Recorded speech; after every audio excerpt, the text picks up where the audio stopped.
So I watched Alan Walker DJ in 0.25x speed and I found 5 cool DJ techniques that he does that you may or may not have noticed before. So in this video, I'm gonna teach you how to do those tricks yourself. So let's work our way up from the easiest trick to the hardest trick.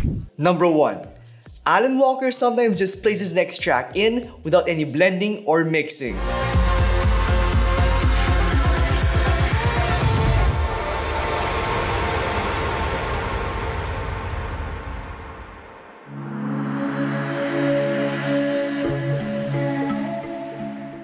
So this transition works by first activating a reverb effect on the previous track, affecting its volume fader, then playing the next song in.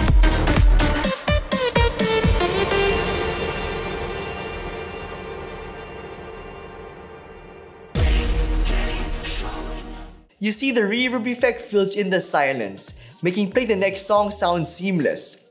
Keep note though that his next song starts with instrumentals. So if you're gonna try to do this transition yourself, make sure your next song doesn't start with any beats. Number 2. To accent and hype up his EDM build-ups, Alan Walker likes to implement the flanger effect on the build-up right before it enters its drop section.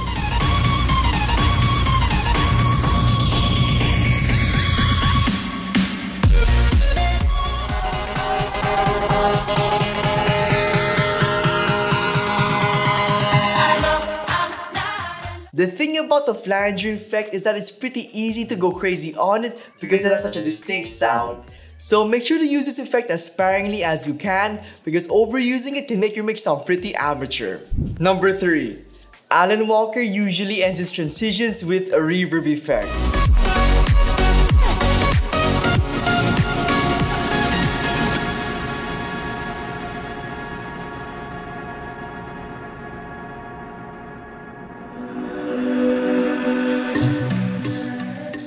The reverb effect is a useful tool a lot of DJs use because it creates more space and dimension within a mix. And when this effect is used for transitioning, it helps the previous song naturally dissipate from the mix. Number 4.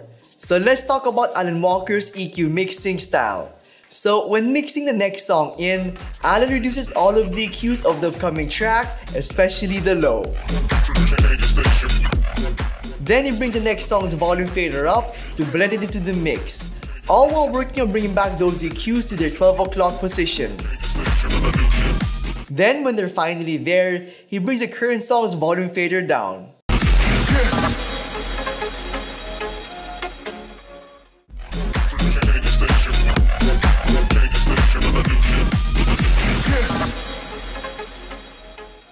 Now the next technique is actually my favorite because it's the most controversial. But before we get to it, comment down below a DJ whose mixing style you guys want me to break down next and I might just do it like I did with this one. Also, if you guys want to get exclusive access to my secret mix breakdowns and tutorials just like this, consider joining my YouTube membership program. Besides getting access to secret content, you'll also get access to download all my DJ edits for free. Anyway, let's now move on. Number 5. Alan Walker uses sync to transition from low BPM songs to high BPM songs and vice versa.